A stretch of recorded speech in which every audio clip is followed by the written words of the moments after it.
Well, thank you both so incredibly much for your time. I have nothing but great things to say about this film. I just found it so incredibly intense, and I'm going to get into some granular details with you about that. But you also do such a great job of like providing so many great character moments where they're having like true heart-to-heart conversations. And so I'm curious about navigating the tension in this, because you could like, do you get like tacks and yarn for this sort of thing? Like what is the process of kind of plotting that out, or is it a little more organic than that? It's a great question. I have no a good answer. I guess I just wanted to make the hope. I think this is doing terrible so far. This is great. I think what you said is like the biggest thing for me with tension is hopefully if the characters are people you can care about, then the rest should kind of start to come together. Was the hope, like I'll give them a little bit more so that this feels like a person, and that if they go away, I won't care. And so that was sort of the number one goal. And then tension-wise, yeah, I don't know. I just hopefully was just trying to keep it up the whole time. I don't know how, if there's enough levity in there or not, but I do feel like the goal is to keep it kind of intense and like that big question of what's going to happen, and sort of hopefully this situation feels unknown enough, and then we're like changing things around enough that like what you're expecting isn't going to be like, oh yeah, I know. I think these kinds of things can fall into like patterns and you can feel comfortable. Right. And so like that was really a big exciting thing for me with the script. I think it was just like, how can we keep it so that I don't know what's going to happen, and if we take a left, it will be exciting still, but like still satisfying, but like hopefully the movie ends up not where you think it's going to. Yeah. Well, what's interesting about it is that each moment, I feel like it's very well thought out and smart. Like it's almost as if a film you took a step back and just like watched it as an audience member and saying, because any audience member watching this is going to be like, well, yeah, I'm going to ask that $1 million question to myself, but also when I'm in each moment, I'm going to be like, what would I do in that moment? And I feel like you thought of like like you made the character smart, especially one scene with her that I feel like I need to maybe draw a comparison to something like have you seen A Quiet Place? There's a bathtub sequence. It's funny very... this has come up. This is the second time. Randy, you could go. Yes, love to hear. Yeah, but that scene is so well done, and I don't want to spoil all of what happens in it. But so can you like talk about it without really talking about it, but just kind of being a pawn for like what he wants to do? I like that term. It's funny because we've talked about this, how filming this film was such a whirlwind. We did it in 16 days. 15 days. That's absurd. 16. All night shoots, and so like sometimes my memory is hazy and fuzzy, and that it was 2 years ago. So I know every scene heart by heart, but I don't know which one you're referencing to. Maybe there's like give it away. You might know. Yeah. So Bag. Oh. Okay. It's helpful that I very much trust Dan. And everything was thought out and worked through. A lot of this stuff was new to me, taking kind of this like forefront of maybe like a character who could be said to be a leader. You know what I mean, and kind of guide. Yeah. A lot of these other people was new to me because I always felt like in past projects, young girl, I was following, or I was being saved or whatever the case may be. And those things are great and fine, but this was different and fresh and new, and I knew I could trust Dan with every single thing, and my co-stars who were all great. So all of those scenes where we're kind of, I guess, putting pieces to a puzzle together. Right. We're trying not to, get too much into it. Okay. Yeah, we're thrilling. Yeah. And I was so excited to just go for it. Yeah. And also we didn't have much time, so we just had to go for it. You just gotta trust yourself, trust Dan, and keep moving. Yeah. I already mentioned like that this film has a lot of great heart-to-heart conversations in here. Amid all the like, you pump the brakes, and I find that so satisfying as a film watcher to be able to be like, they're talking about things that I would probably talk about in that moment, and they just feel so true to life. But there's a lot of commentary there. So for one, do you have like that commentary like tucked in your back pocket and you just find the right project to insert it in, or does it go back to what I was saying earlier about tension, like being a little more organic? I guess that's part of it's in my mind, but I don't think I'm trying to like, oh, I have this thing I need to say. It's more like just trying to find the humanity in the different characters, and hopefully what humanity looks like is like, oh, here's a reason why maybe someone's doing something, or why they're making the choices they're making, or what happened in their past that could have led them here. Like that was like important to me, just so I guess just so it felt like satisfying what was going on, and they didn't just, you know, I think there's like a knee-jerk kind of like, oh, it's just about greed or money, but like, and maybe that's there, I'm sure that's definitely there, but like part of it is everyone has a reason, everyone has a family or a life or something they care about, and they're aware of how this kind of money could really change it for them. So I felt like it just kind of comes naturally. I think part of the subject matter just sort of lends itself to that in the sense that like, because it's fate or because it's whatever, like it's just sort of asking you to like ask bigger questions about yourself because of the gravity of the moment. It's just kind of coming out.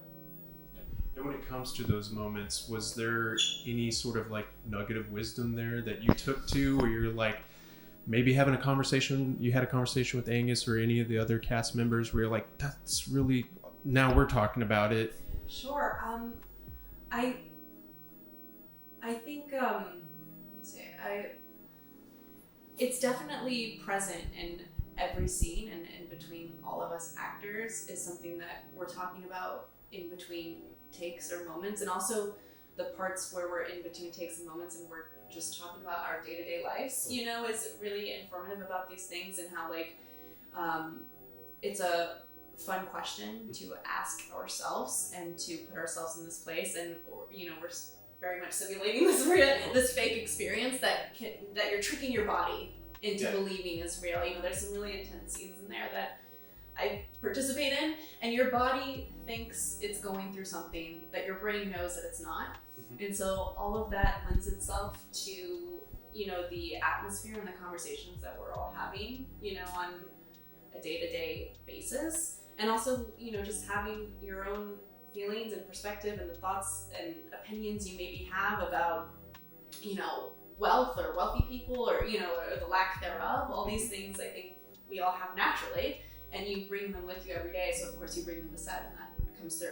What about creating, I don't know how to articulate it well enough, but like it's like this fast track to characterization. So for instance, like there's a moment between your character and the baby's daddy, and we'll just say that.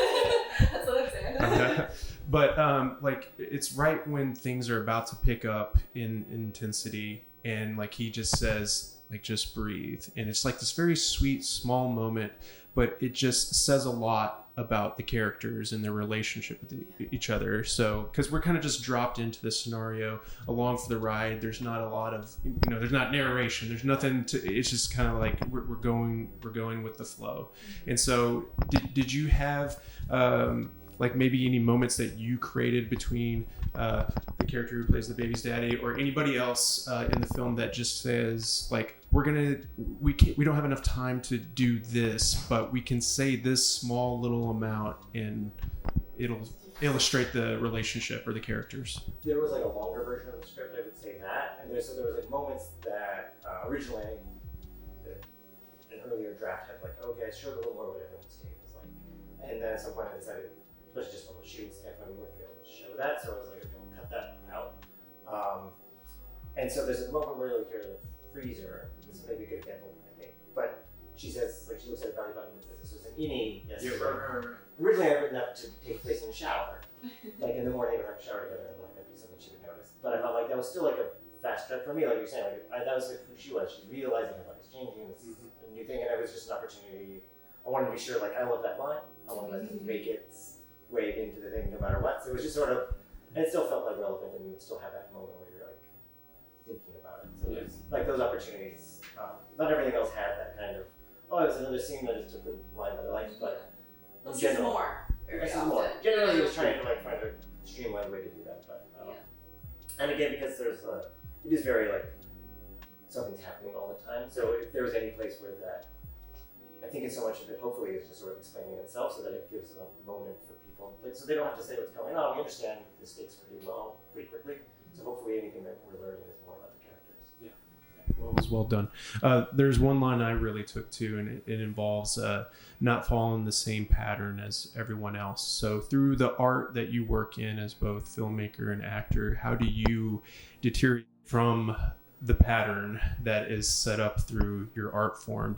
And how do you like not try to be obvious with your work? And because that's what I gather from this, that you're finding unique ways to challenge what may so be the template, so to speak. I had essentially 0 to no prep time. We kind of got thrown into it. You know, we wanted to make this movie and kind of do it fast. And so this was the first time as an actor that I really didn't rely on prep and just instinct, you know what I mean? And just in the moment and putting trust into Dan and to Angus and to Elliot and to all my co-stars and into the process. And that was a big diversion away from what I knew acting to be and what I knew, you know, day-to-day on set to be. And so that was really interesting and kept me on my toes in a way that reminded me to be present, you know, and willing and open, not just on set, but in my day-to-day life, because, you know, I'm a big believer, like, you get what you give. Mm-hmm. And so I think that's kind of what this taught me. And I carried that, you know, through my day-to-day. I don't know if that answered the question, but that's kind of just what I was thinking. I guess, this might be self-serving, but I think when I think about it, maybe I was really praising it for me on. For me anyways, was like surprise and the ability to do something different, and like we can't really compete against another movie. I want people to watch the movie, we all want people to watch the movie, and like the only thing we can really sell our ideas, I think. You know, like it takes place in time and place. And so really what we're able to give is like, oh, there's a different way to look at this, maybe this would happen in another way. There's some things I think the plot takes that would get studio nuts, that would be like, no, this isn't gonna happen. I think it was, you know, I did the short, and one of the things that I didn't enjoy with the process of like, a bunch of people asked me to make a feature right after the short, and I kind of turned all that down, and mostly I think was, maybe wrongly or rightly, was like, that I felt like I was gonna start getting notes about things that I didn't want to do, and hear like, push back against things I thought were really important to the story, you know, just about casting or people who the stars of it, like, what the cast looks like. I was like nervous about all those things, but I didn't want to like have a conversation that would be like, well, this is what it's about, so I need to have these people in here. So like it was, that was the goal. I would say like part of it was like thinking about what we could do and get away with that we might not be able to otherwise. Incredibly sorry about your loss.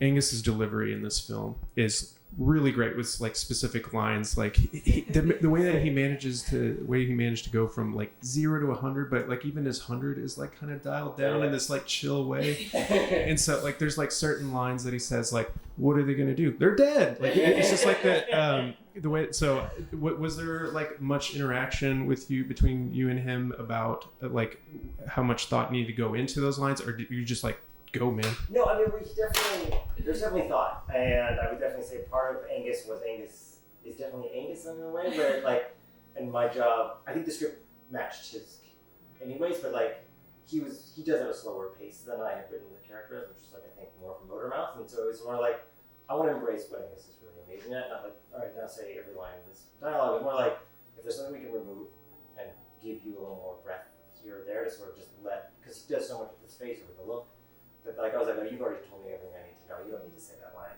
or maybe say this. But in generally, it was like I think a really great combo. But it was certain moments where it would be like, oh, you can just say whatever. How would you say this? Because I think he just couldn't say anything that he couldn't say himself in a weird way. You know what I mean? Like it had to be authentic to himself. And so like that sort of actually, I really use it. I could lean into that as well to be like, I trust that you know your dialogue, you know what you're saying, and if I can help. You know, maybe shape it up just a little bit, but generally it was like, a lot of it's in the script, but a lot of it is also like, there'd be a conversation between the two of us, and we'd be like, oh, what can you connect to, what makes sense, or, again, a lot of it's just sort of like very specific language things that he's like, I just didn't say that. Like, okay, well, you just need to give me the idea of what this line's about, and then we'll work perfect. Yeah. I didn't know how scientific you needed to get about it, but yeah, it worked out really well. I have nothing but great things to say. You both should feel incredibly proud of this work, and you both have a lot of great work ahead of you. So I look forward to seeing it. Thank you. Thank you so much.